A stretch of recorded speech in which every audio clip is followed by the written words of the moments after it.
Good evening and welcome. What is this day? It's the 29th of June. Wow. And we want to welcome everyone as we have a community discussion on racial injustice. My name is Isaac Stevenson. I've got a wealth of knowledge here with me that's going to be speaking to you and letting you know how they feel about what's happening in our community today. Not just, when I'll say not just in our community, but throughout the United States and probably the world. I'm going to ask our panelists to introduce themselves and get this thing started for you. So let's get this party started. I guess we can start with, I can't see on this young man that's all the way up on my left. Is it Olatunde? Would you please introduce yourself? Oh, matter of fact, I have something to do. I have to remind you that as we open the program, we want you to talk about what you're doing, and in the Zoom format, and I lost my place, so I'll just let you introduce yourself and catch up while you're doing that. I'm honored to start. Thank you, Brother Isaac and Sister Alanna, for hosting this and for having me be able to share the screen with such beautiful mentors and people that I respect. So thank you. My name is Olatunde Soboheim. I'm the son of a Nigerian immigrant named Olatunde Soboheim, and born to a white American mother named Lisa Soboheim. I'm the oldest of four boys. Grew up in Portland, Oregon. Came to Stanford in 1998 and have been working in East Palo Alto ever since then. I now run an organization called Street Code Academy that does some free technology training here in East Palo Alto. Is that it? That's a great open. That works. It's brief. I was gonna say you had about 2 minutes as they had structured it, but that's fine. How about Lakiba? I'll go across the screen to Lakiba Pittman. You got it. Thank you. So I'm Lakiba Pittman, and I was born in Palo Alto. Lived in East Palo Alto about 15 years, then returned to South Palo Alto to take care of my parents before they passed. I still live in South Palo Alto and do a lot of work and volunteering in East Palo Alto. Worked at HPE for 20 plus years, and now I'm an adjunct professor at Menlo College. And I also teach K through 12, compassion, mindfulness. And at Menlo, I teach culture and media, race and racism, diversity in the workplace. So I do a lot in education now and also lead trauma healing workshops. Ms. Major, I think I'm looking at your mic. It looks like it might be muted, so you might need to turn that on. So why don't you give us an introduction? My name is Aniya Majors. I'm the second child of Sherry Fort. I grew up in East Palo Alto. My grandparents and my great-grandmother live in East Palo Alto. I went to Sequoia High School. When I was a junior, I started the program with Alanna's mother for the Bay Area Health Advisory Council for anti-vaping. I was the former BSU president for Sequoia, and I will be going to Grambling State in the fall. Super duper. Grambling. Hey, Alanna, I'm going to let you do the introductions, and once the introductions are done, I'm going to let you continue with the introductions, if you would. Mr. Omowale, can you please introduce yourself? Yeah, Omowale Satterwhite. I am a longtime resident of East Palo Alto, and my work is primarily providing support services to grassroots community-based organizations involved in social change work, and I work with groups all over the country. I probably in East Palo Alto, the three main things that I've done were to play a role in the incorporation of the city, play a role in the founding and launching of One East Palo Alto. And for those of you who are millennials, starting and operating the Leadership Training Academy through the Community Development Institute for many, many years. Mr. Hoover, can you please introduce yourself? Did you say Hoover? Yes. Okay, you have to talk a little louder. I can't hardly hear you. Okay. Yeah, my name is Robert Hoover. Everybody calls me Bob. I'm just a longtime resident of East Palo Alto. I've been here since 1962, and I've done whatever I could do to try to make the community better. That's it. Mr. DeBerry, can you please introduce yourself? Yeah, hi. I'll start out by saying that there's a whole lot more to Mr. Hoover's background. He's being incredibly humble, as usual, but I hope we'll dig into more of his incredible history and the contributions he's made to the community and our people. My name's Stephen DeBerry.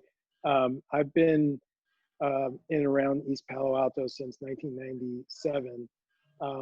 I spend my time running a social impact focused investment firm that I founded in East Palo Alto 11 years ago. It's called Bronze. And everything that we do at Bronze is organized around what we call our East Side thesis. And it's focused on East Palo Alto specifically and communities like East Palo Alto who've been marginalized, socially, economically, environmentally around the country. So I look forward to talking more about that as we get into the discussion. Now, Alanna, I didn't hear you. I don't know if we had an opportunity. You're the co-host. So would you please introduce yourself? Yeah, I'm Alanna Stevenson. I currently go to Midland High School. I'm a rising junior, and that's it. I want to start off with the first question for Mr. Hoover.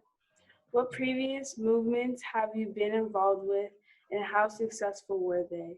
Could you mention and discuss just one, please? You said what kind of movements have I been involved in? Yes.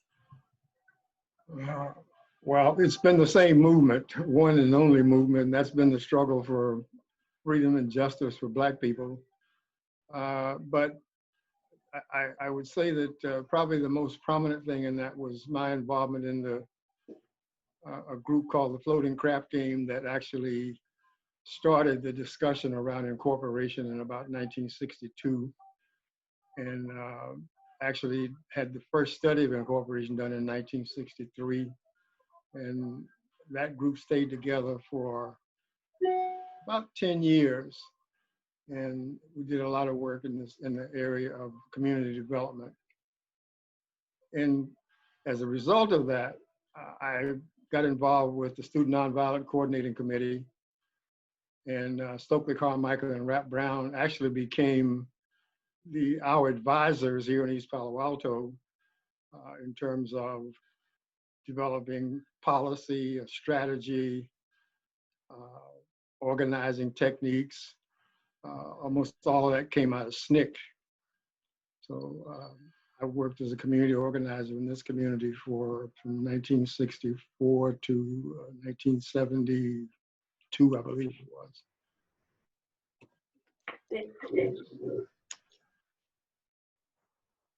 Would anyone else like to answer that question? Okay. Yeah, I'll go, and I'll be pretty quick. Around the time that the Floating Crap Game was beginning, that Bob described, was beginning to have lots of impact in the community, I arrived at Stanford and quickly became a part of the East Palo Alto community. I started out by leading Stanford sponsoring tutoring program at Ravenswood High School. Then got recruited by Bob to play a role and participate in the development of Nairobi College. And over the years, Bob was the founding visionary and lead of the college, but I was on the board, on the faculty. I raised money. I was a champion and ambassador. And then later on, I actually was the deputy superintendent in the Ravenswood City School District for a while. And then after that, I formed a nonprofit, and under the auspices of that nonprofit, got involved in incorporating the city, forming One East Palo Alto, developing a really, really powerful youth development leadership program, and just being a resource to people all over the community whenever I could. Thank you. I'll turn it back over to you, Mr. Stevenson. Well, we still have a couple of folks that we haven't had the opportunity to talk to. How about you, Mr. DeBerry? Or have we? I've introduced myself, yes. Oh, okay. See how bad I am? I'm a senior. I can't remember. So have we gone to everyone yet? I don't think so. Yeah, we have. Okay, cool. Hey, it's, you know, I'll put it like this. I do feel for and realize what it is to be a senior today. I'm actually a long-term ombudsman for San Mateo County, and my mind doesn't work the way it used to. Welcome to the club. That's it. So y'all, so for Omowale and Bob, I know y'all have some empathy for me. I hope y'all have some empathy for me. But can I mention, Bob, I remember when you used to come to our house when I was just a kid. And I've been in East Palo Alto since 1955 when I was 5. And as I look at our community today, I think about how people used to check in when they come into the community with different families, and how we talked, and how we've kind of lost some of that. And in so many ways, I wish we could get back together and be one again as a community. And it's funny, you think of the first folks that were in East Palo Alto came into Alberni. And I remember when my parents would walk, I had to walk to Kavanaugh. I went to kindergarten at Kavanaugh. And we'd be walking, and my parents had me go to a woman's house on Alberni, and she was the woman that families checked in with at the time. And if our kids did anything between the time they left school or home or vice versa, the word would get back to our parents before, you know, if you did anything wrong along the way. It was, and I keep thinking in so many ways, I'd like to see us regain community again. So I'll let you all keep going. Talking about, we've gone through the bios and what you're doing.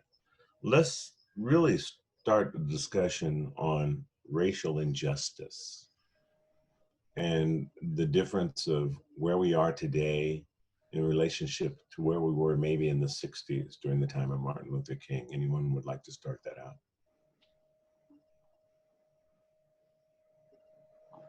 Ivan. You know, the term racial injustice doesn't cover the whole range of issues that we've had to deal with, at least all of my life. I was born and raised in the South in North Carolina, and lived through all of the stuff, the Ku Klux Klan stuff, the riding on the back of buses, and can't eat in restaurants, and having special sections in the movie theaters and all of that stuff. But, you know, one of the things that keeps coming to my mind is when we made the move to integration, I think that was a huge mistake. Now, fortunately, in this community, we were, as I said earlier, kind of advised by SNCC, and their position was, instead of you know, splitting up the Black community, we need to consolidate, we need to get control of our own destinies. And East Palo Alto at that time was about 90% Black, so it was a classic posture to be in to begin to try to do that. And now some of the motivating factor of that was, of course, racial, I think Omo mentioned the last time we talked one of these things about the police, the San Mateo County Sheriff. There were a number of issues. That was one of the major factors that moved us towards incorporation. And then, of course, the surrounding cities taking our land and removing basically what we could have used as a major tax base over the years. Another one of those issues around institutional racism. I think that that example is one of the classic examples of institutional racism. San Mateo County and the city of Palo Alto trading land. San Mateo County got land up on Skyline Boulevard. Memorial Park. Huh? Memorial Park was traded for East Palo Alto, where the golf course is. Yeah, and the San Francisco Creek used to go out that way. Yeah. Now the golf course and the airport.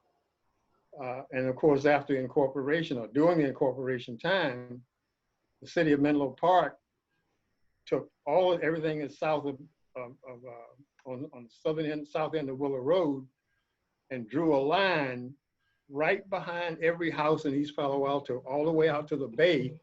And so everything that's east of the last house in East Palo Alto is in Menlo Park. So again, classic examples of institutional racism and issues, things that we had to struggle and deal with.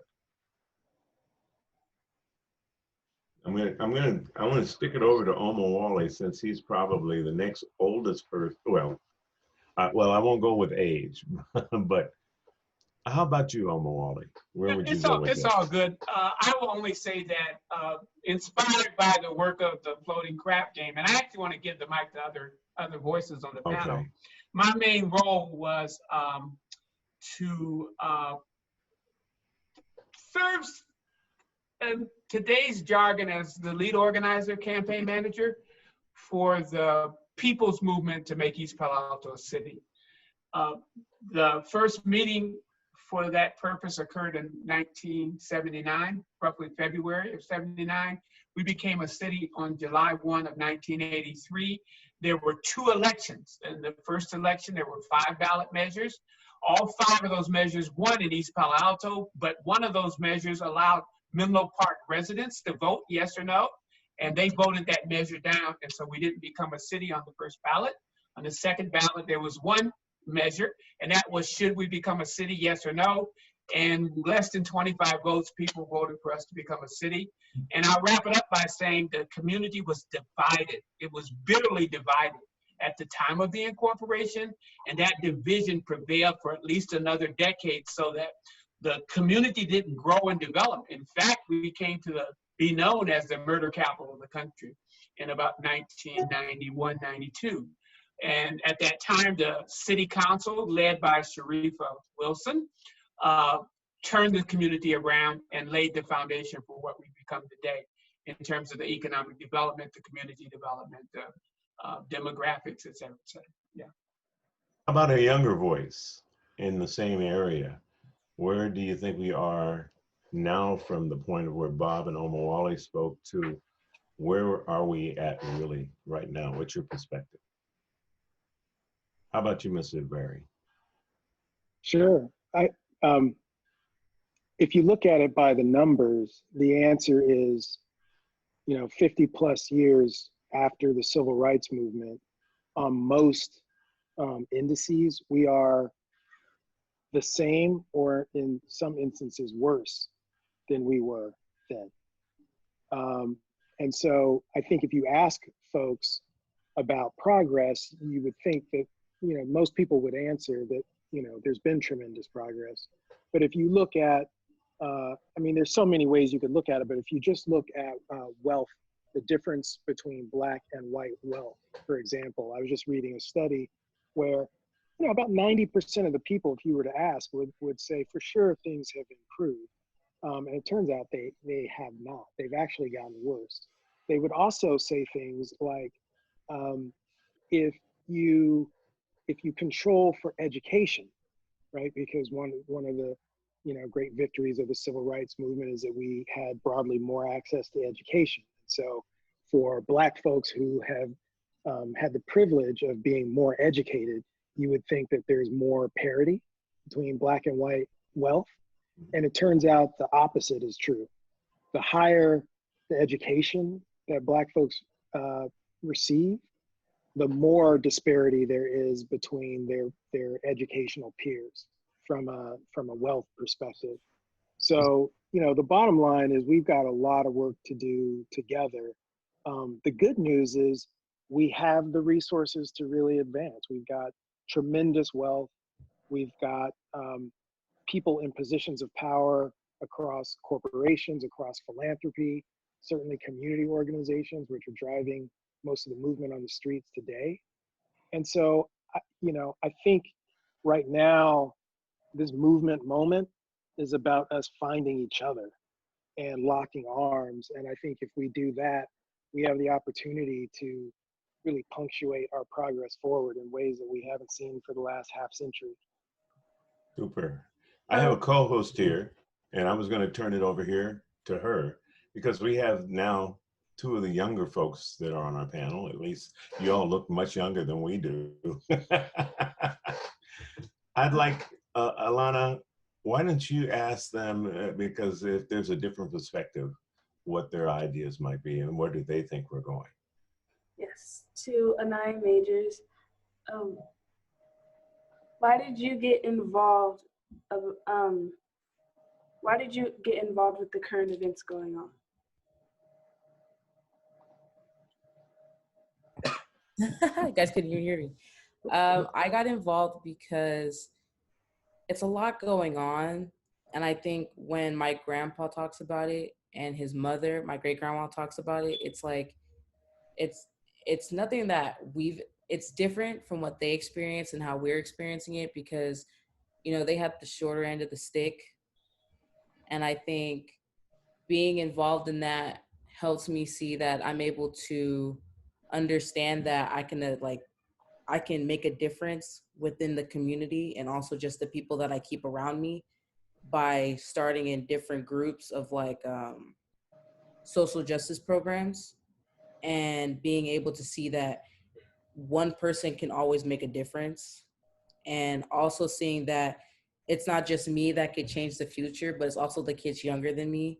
And East Palo Alto has a lot of potential to change. We just have to fight back for what we want.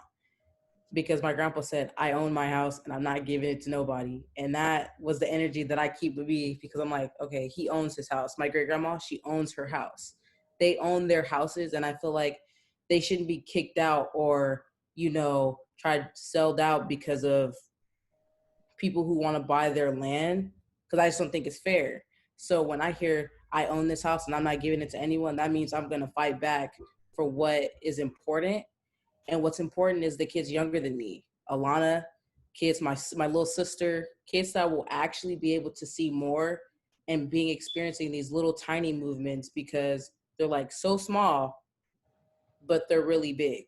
So I think there's a lot that we can do with being able to be around these movements and people who have been experienced in the Black Lives Matter movements and like all these different movements because they're able to see that we're able to see that what they went through, we can also make it through, but in a brighter, in a wider spectrum with all the resources that we now have. So that's my take.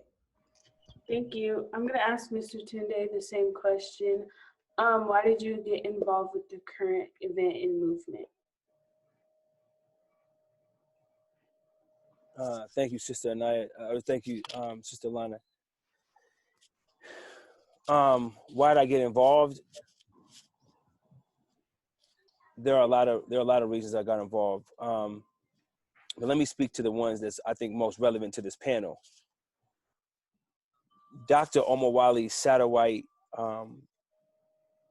Uncle Bob Hoover humbled me.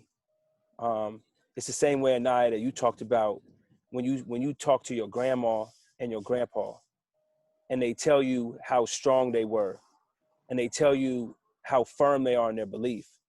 It inspires you to stand up. What I heard from you, Aniya, is I'm going to hold on to the same kind of strength. And that's what I find. I sat under Dr. Omowale Satterwhite when I was a freshman in college in 1998. And my job was to scribe, not say a word, but to write down. And he didn't know me, but I watched him as he led probably about 200, 300 people a day in Cesar Chavez Gymnasium under the Community Development Institute. And as I began to understand more and more of this brother's story, I understand, man, this is the brother who helped create a city. How many people do we know that create a city? You know, how many people do we know that has founded a city? And I'm talking and sitting at the footsteps of two brothers who've done that. Talking, have I ever met anybody who's created a college? These brothers have created a college. So I'm sitting here like, this is the strength that we come from. So who am I to sit back and to watch what's going on and not do something? I'm not creating a city.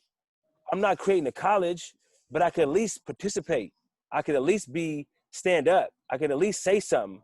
I could at least try to make something better for those coming after us. And at some point, you got to say, I got to do something.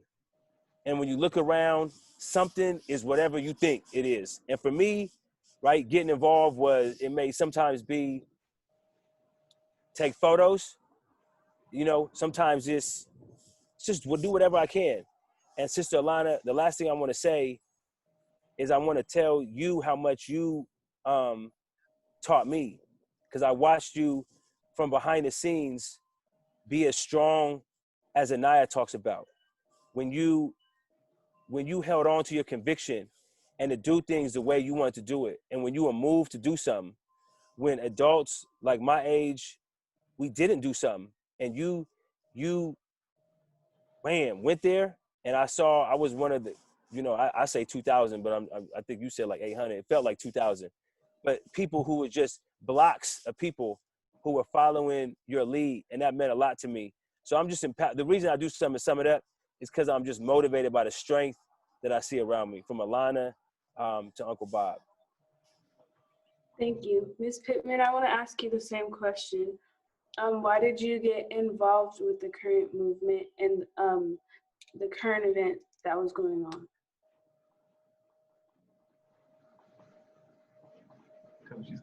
Oh, yeah, you gotta unmute. All right. Thank you. Thank you so much. Well, I too started with Bob and Omo. I started out in East Palo Alto working for Mrs. Gertrude Wilkes at the Nairobi Day School. And then I heard Bob was starting the school. I found out at the Nairobi reunion that I was the first employee at Nairobi College. And, you know, I was coming up out of high school, going to college, very empowered by who I believed myself to be.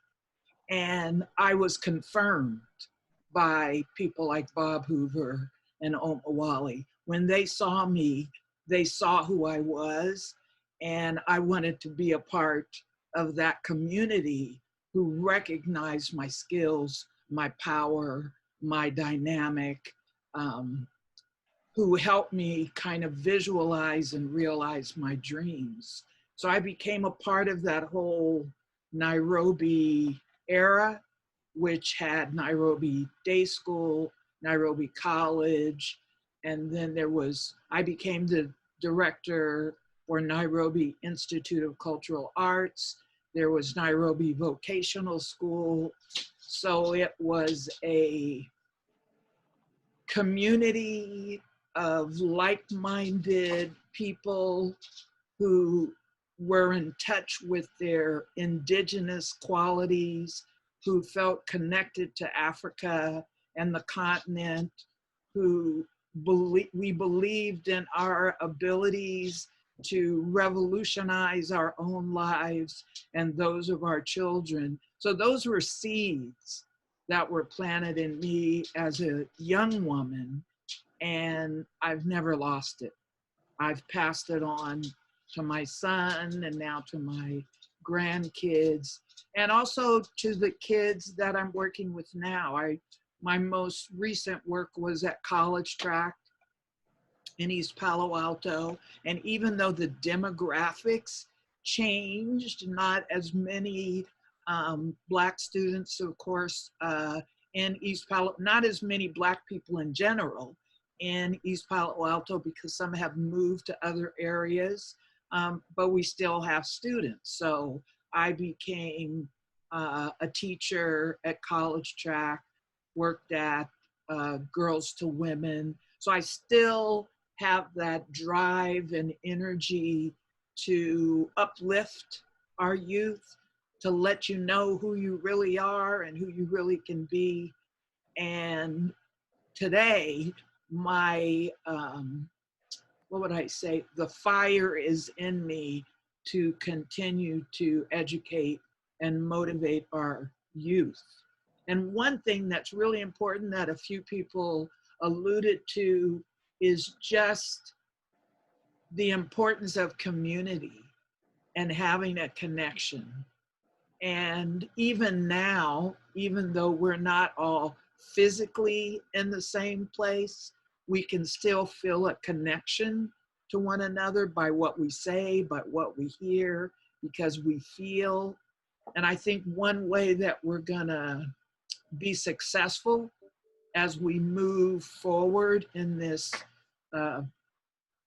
new day, new time, new paradigm shifting, revolutionary experience that we're going through is to keep those connections. We've got to keep those connections and keep feeding and learning from our peers, from the youth, from our elders. I think if we lose that connection, I don't even want to say what I think will happen. So I'll just say we can't lose that connection. Young people have things to teach elders. Elders have things to teach our youth. And I think if we can keep these circles of community and these connections on deep levels, on the spiritual level, on the emotional level, on the cultural level, on the educational level, on financial level, I think we can move through this victoriously. Thank you. I'm going to turn it back to Mr. Stevenson. Wow, I love hearing what you all are saying. And it makes me wonder where we are today in relationship where we were in the 60s or even in the 50s. And when you think of when we were first starting to come into East Palo Alto. And actually, when you really think of it, I had a relative, cousin Maudie Scott, and she talked about even before families were allowed to come into East Palo Alto, how they were in South Palo Alto along Middlefield, and how they eventually made the migration over into East Palo Alto. And the idea that what the real estate folks were trying to move people into anywhere from Woodside to the other newer places, and how we did get a foothold. And at one point, we couldn't even buy a home in Menlo Park. It was on the books. If you were Jewish and you were Black, you could not live there. And also, for those of you that knew the folks that did first come in there, like, and here's another senior moment, y'all. So I'm having with a good friend of my father's who was also in the military. And he was one of the first Blacks to move into Menlo Park, period. And while he was in the military. And we've come a long way. So I'm going to go back to our older panelists maybe. And I'm looking at these notes here. Ask a general question to all panelists. What current major injustices are Black folks dealing with? How about that? Anybody got that for me? Well, if you, just to build on what Stephen said, you can look at every aspect of human life. When you look at the numbers, Black people are invariably, not just in East Palo Alto, but we're just about wherever you go in the country, then we're at the bottom of the statistical ladder when it comes to the quality of life that our people in the Black community, our community, enjoy, whether it's education or housing or criminal justice or family services, transportation, communication, economic development, business development. In all of these areas, when you look at the numbers comparatively, Black people are not faring well. But that's one way to look at and see our community. I always say wherever I go that pound for pound, you will never find a community like East Palo Alto in terms of how actively involved, engaged, productive, smart, successful people, Black people are when it comes to coming together and creating our own future. And so I think, as a number of the panelists have said, that our material condition is not comparable because of the historic and systemic institutional racism and cultural domination that we've experienced as a people. But I see the light at the end of the tunnel. And at the end of the tunnel, because of who we are, because of our resilience, because we are destined to fulfill our destiny, then I see a thriving Black family, connected arm in arm, not just in East Palo Alto, but around the world. And I said, I'm sorry. I was Brother Jesse Norfleet, who was so kind to invite me on here, asked to jump in every now and then. And I just want to just say how powerful that message has always been to me. And I want to say that it's been my approach, and I humbly propose this. And I know you were about to go to Uncle Bob. I humbly propose this, that the way you just described, Dr. Omo, what we are going to be is something that I am proposing as something we've always been. And the way that you describe, Brother Stevenson, what it was to grow up is what our posture is, what is currently still going on. It is the way in which we are able to overcome all that it continually suppresses and oppresses us.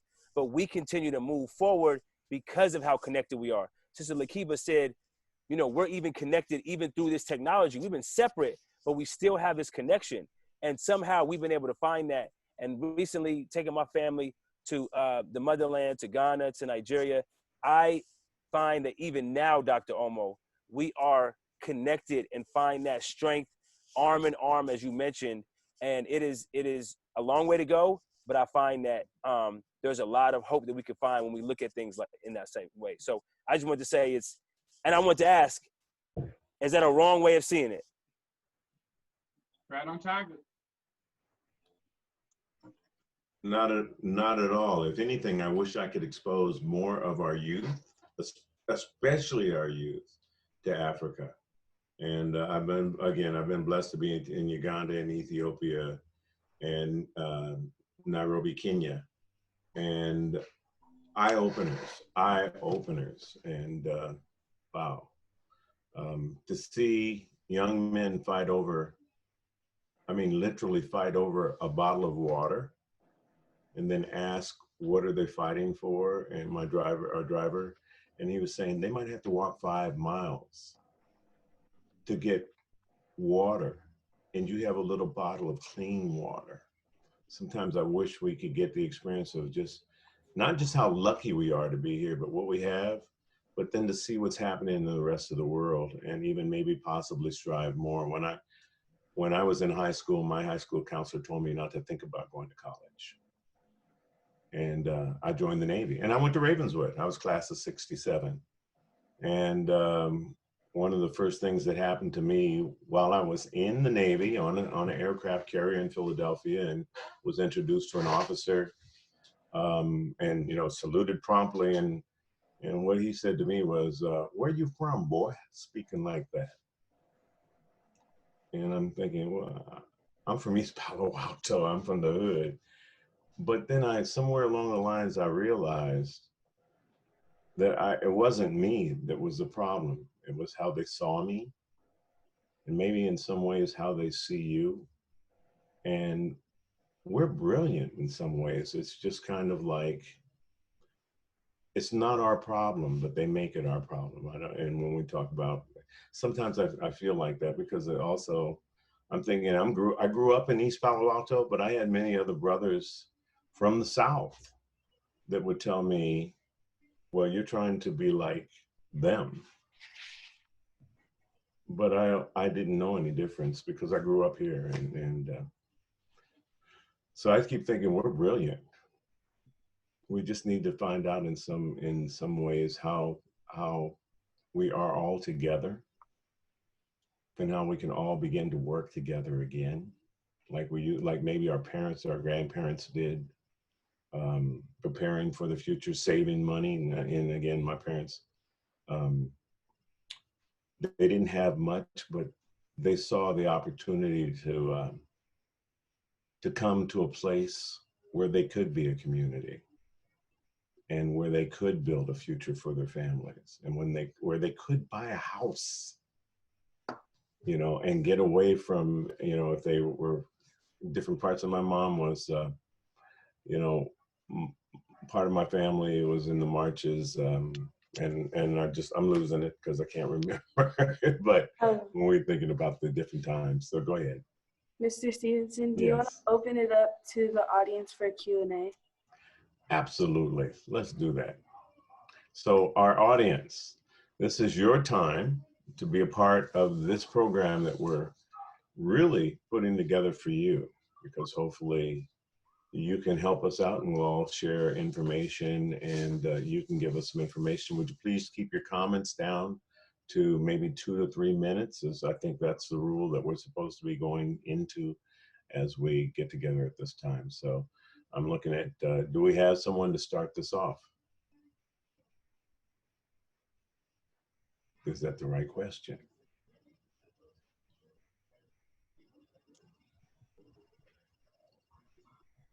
Okay. And I'll ask our producer, Jesse, do we have someone to start this off? I'm looking for my notes. Ask a general question of all panelists. What current, well, we had that one. Isaac, someone online did ask, what are next steps? Okay. What do you think that would be? Lakiba, what are our next steps? Get involved.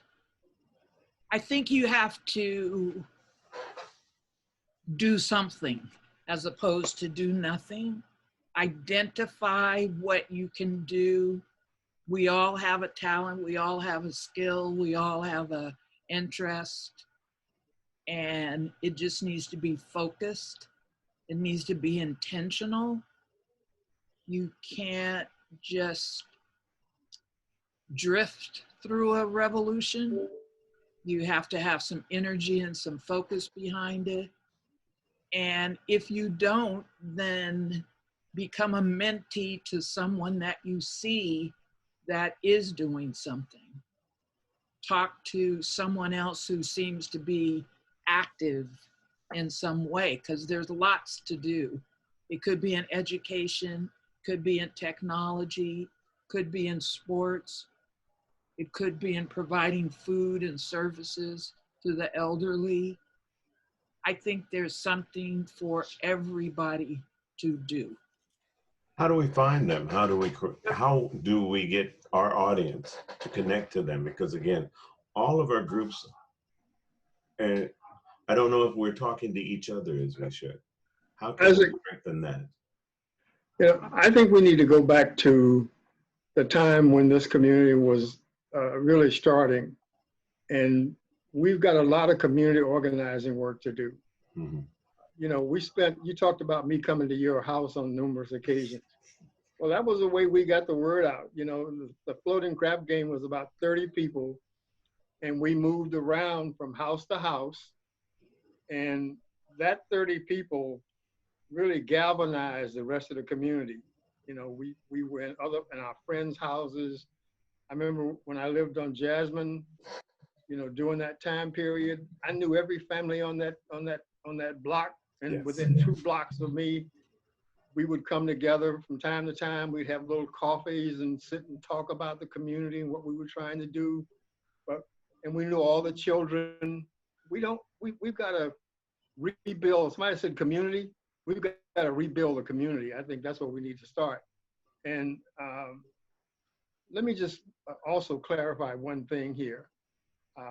I didn't start Nairobi College. The students who were at the College of San Mateo, and we had a program there, and we literally got ran off the campus, and those students sitting in Gertrude Wilkes' house that night after we were run off the campus, and a lot of our students got put in jail. We were talking about, what do we do now? And those students said, we need to start our own college. And I looked at them like they were crazy. I said, what are you talking about? We have no money. We have anybody knows how to run a college or anything. And they said, well, you're running the program at CSM, you can do it. And so I got selected to be the first president. And the students drove that. The students drove it. I was just the spokesperson, you might say, for it. And I think we've got to spend more time really trying to galvanize a new group of floating crap game, whatever you want to call it. The city council cannot do all the work that needs to be done alone. We need community people that are actively engaged in helping to formulate policy, doing research, volunteering and educating other kids and that kind of thing. So it's, in my mind, it's community organizing. We have a question from the audience to the elders. Do any of the elders have regrets or things they would have done differently given the current landscape of the city? Wow.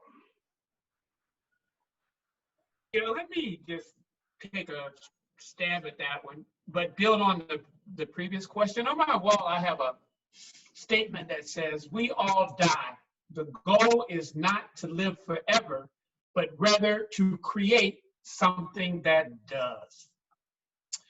And so I didn't come to the awareness and understanding that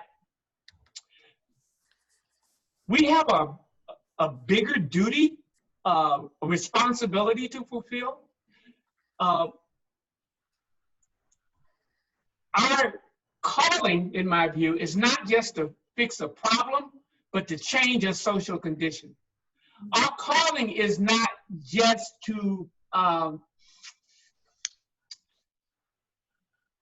address a particular issue in the here and now, but to do it in a way that it has enduring value and impact.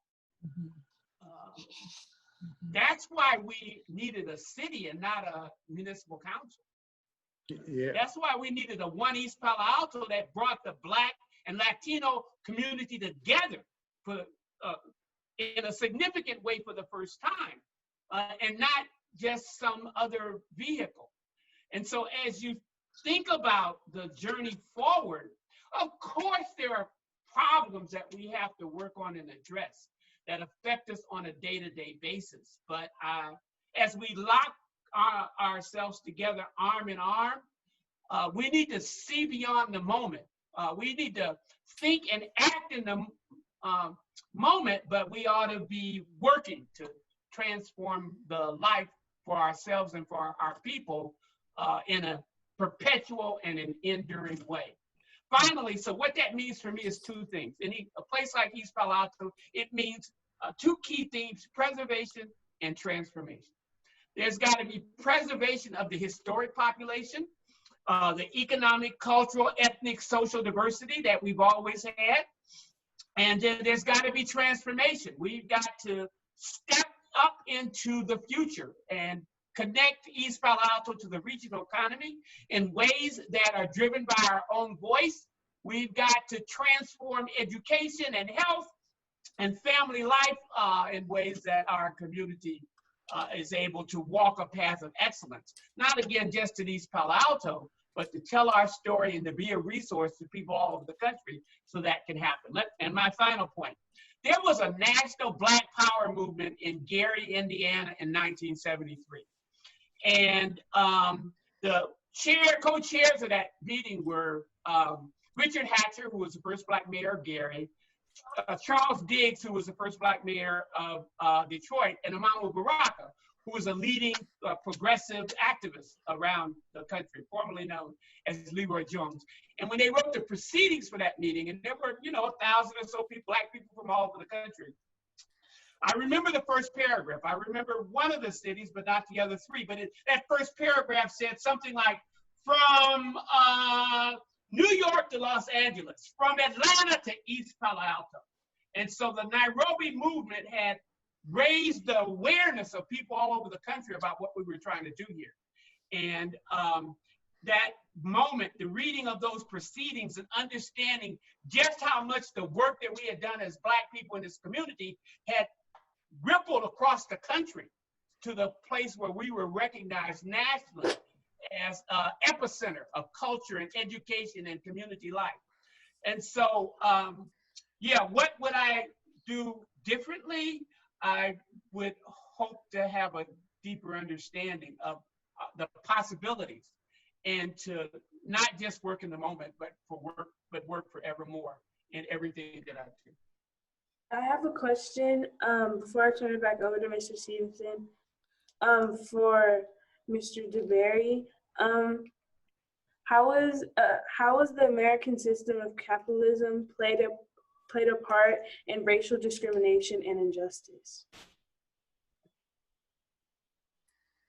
I think that's a fantastic question. It's a really important question, and I think it.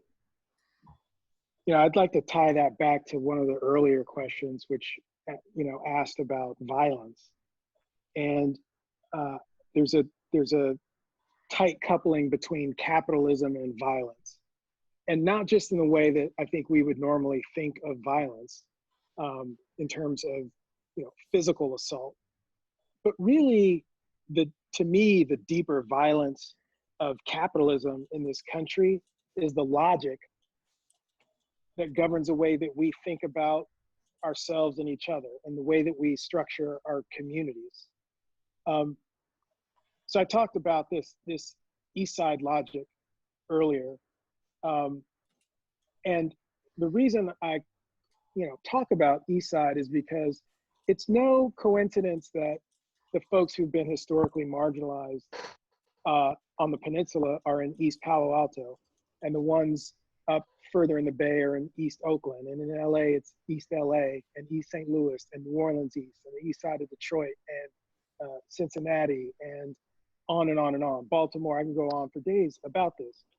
When you see that kind of consistency, it's really the result of a structure, which is a result of a logic. And the logic in this country and the logic of capitalism, which has been deployed in this country for most of its history during the era of legal segregation.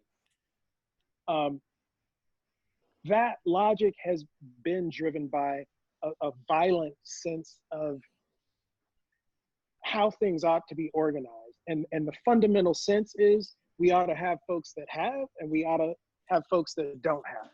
We'll have folks with resources and folks that don't have resources. Education and not, transportation and not, healthcare and not. And it's that division, the separation of haves and have-nots. It's the logic of disparity that I think is the greatest violence visited, upon Black people. And I want to touch on something that Dr. Omo just mentioned, which I think is also incredibly important, which in some ways is an antidote and a way to push back against that logic of violence, which is connecting, in East Palo Alto specific example, connecting to the regional economy. And not just connecting to it, but what he said was connecting to it in a way that suits us, a way that's defined by us. And I think that's incredibly important to understand because, and this goes back to the question of capitalism, we are living through the largest and longest economic inflection point in human history. We have never created as much wealth as we have recently in Silicon Valley. And East Palo Alto sits in the middle of that wealth creation. And so for us not to be participating in that process is, again, evidence of that violence. And so I think part of the challenge for us is to figure out how we plug into that economy in ways that suit us, in ways that are just for us. And I think that is challenging for us because, as we all know, most of that economy is driven by tech. And I think many of us in the community experience tech as one of those violent forces. It's one of the things that drives up our housing prices. It's one of the things that cuts off our transportation. It's one of the things that gives us less access to water than our neighbors. And again, just about on any dimension you can imagine, we are on the shorter end of the stick. And so I think the challenge and the opportunity right now is to walk the fine line of understanding that, yes, capitalism as a general matter and the tech economy more specifically has continued this logic of violence and this logic of separation. And we are experiencing that. But I also think that we have to take the reins and find ways to build an on-ramp for us to participate in ways that are native to us and that are natural to us and that create a power base for us. So I love the work that Olatunde is doing, for example, with Street Code Academy and taking our young people and preparing them to participate in the tech economy. And I think the more we start to do these sorts of things, I think my own work, which is about investing and not just being the recipient of capital, but being a decision maker.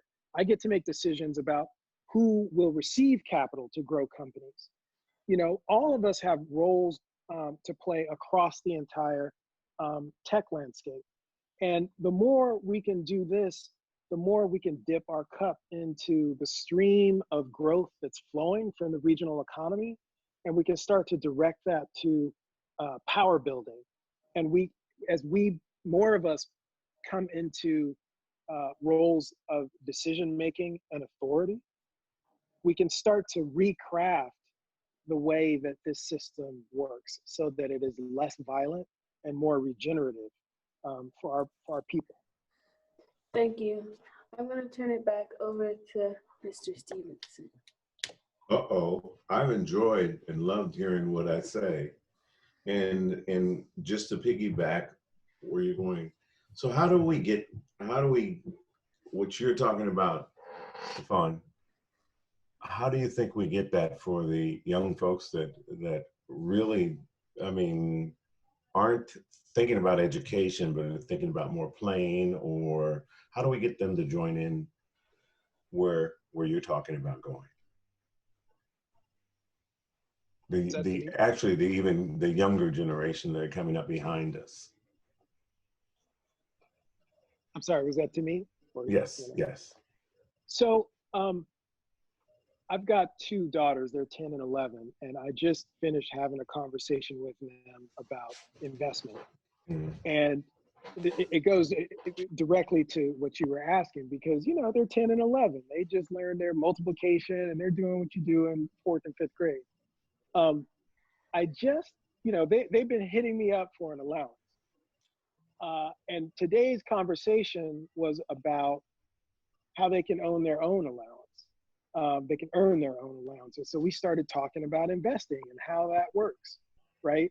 And I think, part of what we can be doing to connect young people to the opportunity that's around us is to show them the roadmap for how, in a non-abstract way, in a specific way, how we can help them get plugged into things that are going to benefit them in a more immediate sense. Because I think what's happening in school as a general matter is we expect young people to start learning math. We expect them to start learning how to write and to be excellent at these things.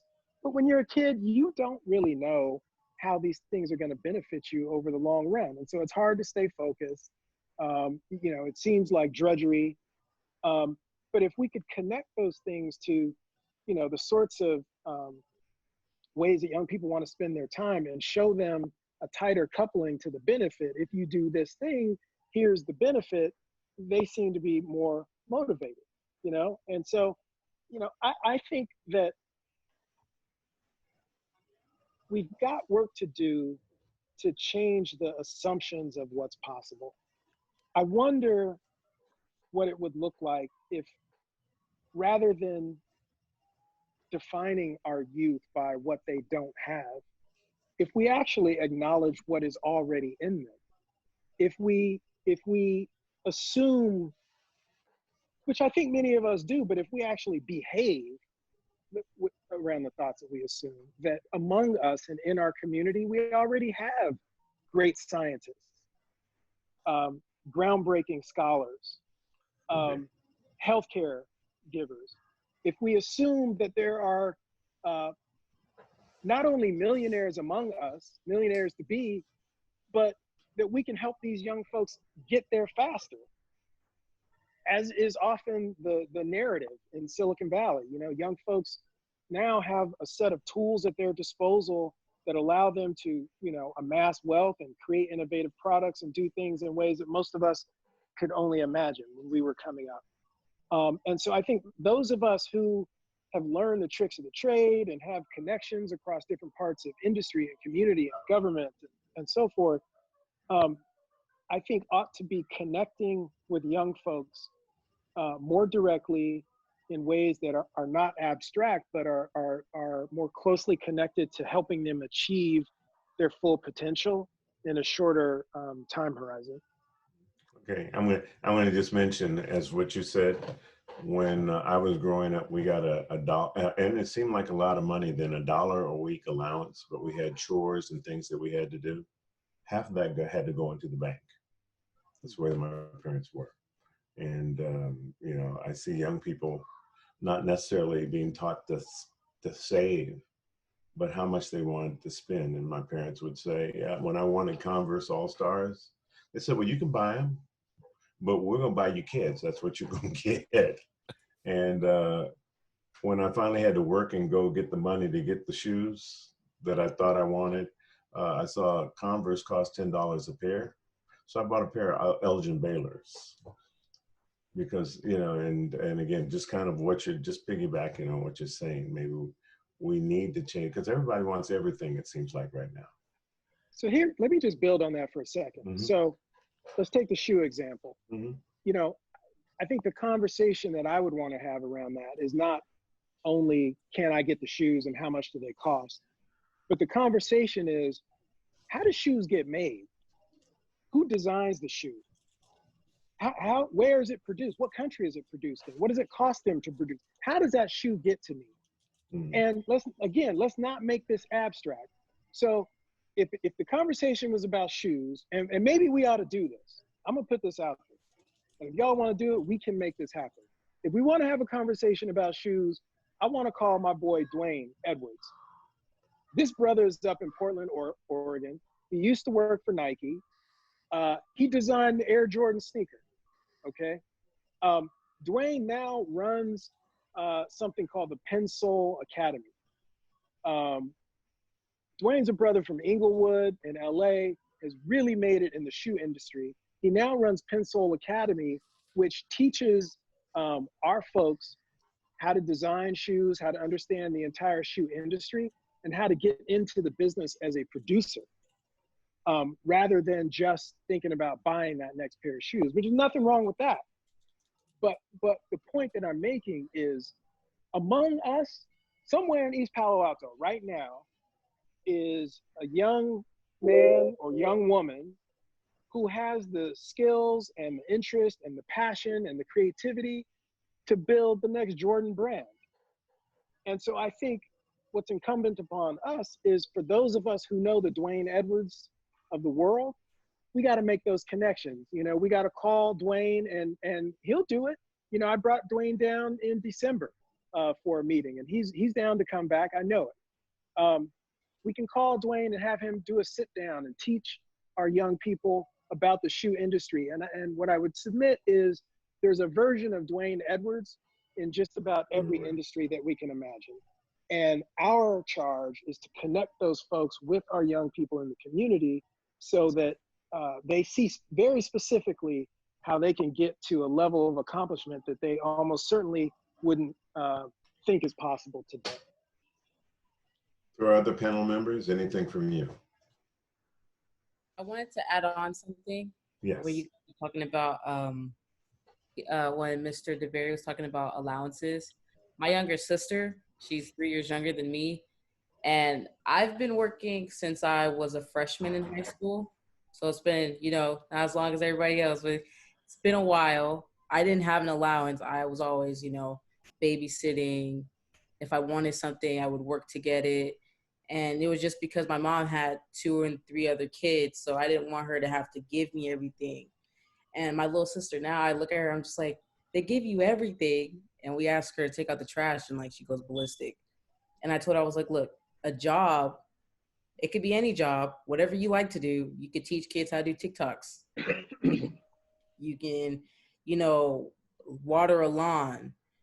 Anything that suits for you should be how you spend your time making your own money. And my uncle, he's like, I teach my, you know, whatever my kids like to do, whatever I see them do the most is what I'm trying to push their interest in. And if that's drawing, then I'm gonna, you know, buy more art supplies. If that's dancing, I'm gonna make sure he has the music and the right tools. If it's writing or doing math, you have the tools to do it. And so I think when nurturing their interests, it helps them see that you can make money and you can do things within that interest. And so that's how I got into the whole psychology thing, because I was like, if I go to school and do psychology, I can make money. But for me, it wasn't about the money. I can go to school and learn more so I can help the people around me. And so it's cool to see that when you're able to nurture a certain hobby within a younger kid's life, it changes the whole dynamic of when they're growing up, because they're seeing, I love to do this. So if I love to do this, you know, my parents will help me, and they will see that I want to get this done. That way they can make money and benefit off of doing it. So when Mr. DeBerry was talking about his kids and like the allowance, I was like, you know, that's just how I'm trying to talk my little sister into doing it, because I think in the times like these, we can't really do much, but we can also do a lot from our house and still be able to build up a plan and actually push it into effect once we're able to really be around people and be outside. Because I think if you can start to get your brand going now for like the littlest thing, then it changes a whole lot once you're able to go out and talk about it with other people and have, you know, people behind you that can support you and understand like what you're trying to do. Because everybody wants money. All kids want money. That's like all they think about, even when they're not outside. Everybody wants money, but when it comes to how to get the money, and if it's a government job, they do not want it because it's too much work, they say. But having a government job taught me how to be more responsible. Working at McDonald's taught me how to be more responsible with my money, and it taught me that I don't need everything. So when it came to shoes, like in your analogy, it's like, I didn't really care about shoes. I had like a pair of Converse that I wore all through middle school. And then a pair of Vans, pair of Nikes here and there. I didn't worry about it as much because I didn't feel like it was important to me. There were other things that were important, because if I needed to buy some papers or some pens, I had the money to do it. If I had to pay my phone bill, I had the money to do it. And so now when I'm teaching my little sister how to do these things, she's all like, but this is all too hard. Just like, look at everybody else that's doing it right now. They all said it was hard, but they stuck with it because, you know, they wanted to make their own money and make it how they seen fit. Make it so that it was something that they liked to do, and they didn't have to, you know, do it because somebody was making them do it. So I think at these times, it's like, it's got to be the kids' choice, because forcing them, it doesn't get anywhere. I think it gets no one anywhere if you force them to do something. So it's all about how nurturing their goals is how it's going to push a lot of, like, you know, social justice movements, programs and a lot of help for younger kids and also just older people in general if we nurture and we see the things that we can take advantage of now by pushing it forward and telling them, like, I'm here to support you in this way. Don't feel ashamed to have, like, you know, a problem with how I'm supposed to do it. I'm here to support you. And I think that is what's really important with the kids today. I don't know. Okay. This is gonna be the last question, and it's a question for Mr. Okello. What similarities have you seen today to the methods of organizations like SNCC, SCLC, and the Black Panther Party? You have to unmute yourself.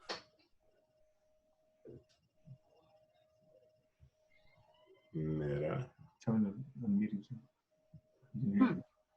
There we go. There we go. Could you repeat the question? I didn't hear it entirely so well. The question I asked were, what similarities have you seen today to the methods of organizations like SNCC, SCLC, and the Black Panther Party? But I can't find it on the council website. I think I would have to admit that I've not seen that yet, because this new movement is still at its very, very inception. I think we are responding to very recent events, and so we are angry, and we are, you know, demonstrating and so on and so forth. But I think it's going to evolve into something else, and I think it will take on a lot of lessons that I think historically we have learned from all previous movements. And I certainly anticipate, you know, just like the movement in the 60s helped create the Nairobi Day School, the Nairobi High School, the Nairobi College, and it eventually led to the incorporation of the city of East Palo Alto. I think this new movement is going to create some very, very significant changes. And to some extent, we already started seeing some of those changes. You know, there are police departments that are getting dissolved. Police departments, hopefully across the entire nation, are not going to be able to conduct business the way they have done in the last so many decades. And so, yes, there are lessons that we can learn from the past. There are, and you know, there are things that obviously we can certainly do differently. And I think we're going to do them. And I like the fact that this program, you know, brought together young people who are involved in the new, you know, Black Lives Matter movement, you know, and older people that have been involved in other initiatives in the past that have led to some really significant achievements. And I would like to end it with this. I think, to some extent, I would say, and this is all a personal opinion, that that we as Black people, we've been lulled into believing erroneously that everything is okay, that things have really dramatically changed, that we have opportunities that everybody else has.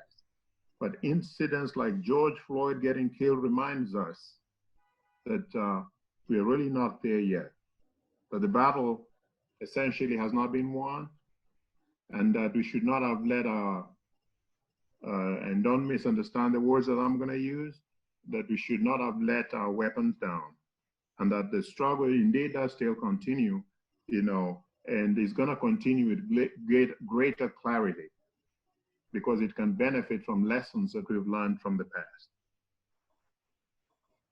Thank you. I'm going to send it back. I'd really like to thank the hosts, Alanna Stevenson, Isaac Stevenson, and I would like to thank all the panelists, and certainly do apologize that we sort of did not give people a month to prepare for this, but we are certainly very happy, you know, on behalf of the Mid-Peninsula Community Media Center and the Nairobi Committee. We're certainly very happy that people are willing, you know, to take part in this within the This is the first step. Hey, this is the first step. It's where it all begins, Meta. Yeah. You know, in the discussion amongst ourselves, and even allowing the rest of the world to hear how we think and what we feel whatever we feel is so important. Thank you all. Is this where we give you a close, or for our panelists, any final words? I want to put a plug in for a program that I mentioned earlier that I work at called Street Code Academy. Mm-hmm. Currently, I am proud to report 800 people are currently in our programs, taking the type of technology and innovation courses that I believe will play a part in our economic development, our self-determination, our connection to the local economy, et cetera. But while those programs are en route, I do want to let people know that in 2 weeks, we will begin, July 6th, we will begin what we call a series of pop-ups. We will have 100 pop-ups that are 1-hour courses that'll be offered for people of all ages, from everything from game design, which is something that even young people can begin to make money in instantly, to financial literacy, all the way to app development, 3D printing, visual design, video, etc. And it'll be very easy access, as it will be only 1 hour or 1 hour and a half long sessions. You can find out information at www.streetcode.us. And it's been an honor to be alongside all of you. Thank you for having me. Thank you for being here. Bob or Omowale? It's been an honor to be a part of this work and this process. Thank you very much.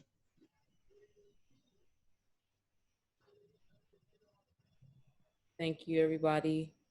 For any youth that want to be pursuing a HBCU college, I'm going to put in the comments, the Blurred Academy is an academy is for Black nerds, ran by my uncle Douglas Fort, an East Palo Alto resident that works with students to apply to colleges no matter where you go, but also works for students to be able to go to historically Black colleges, as myself and also other students and himself for the college that he went to. So anyone look for having he looks for juniors, seniors. He also starts with freshmen, athletes, for them to get involved. He is always welcome to take any information.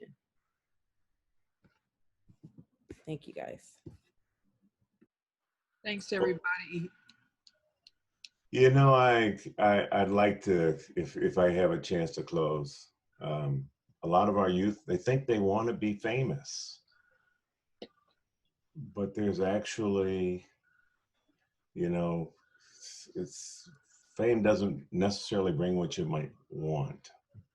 And sometimes I keep thinking it would be great if we could all experience that, wouldn't it?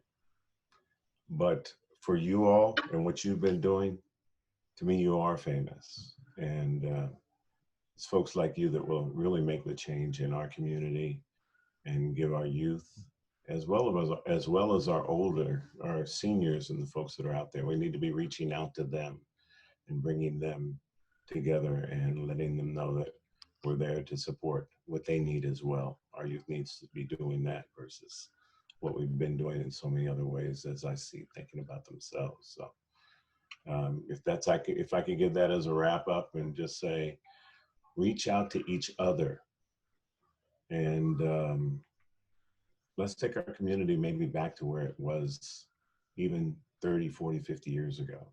It might be a good thing. We need to connect again. And I think through this movement, all Black Lives Matter, we are. So that's the beginning. And that's about it for me. And the music plays and we say good night, y'all. Good night. Good night, everyone. Good night, everybody. Good night. Good night. Good night.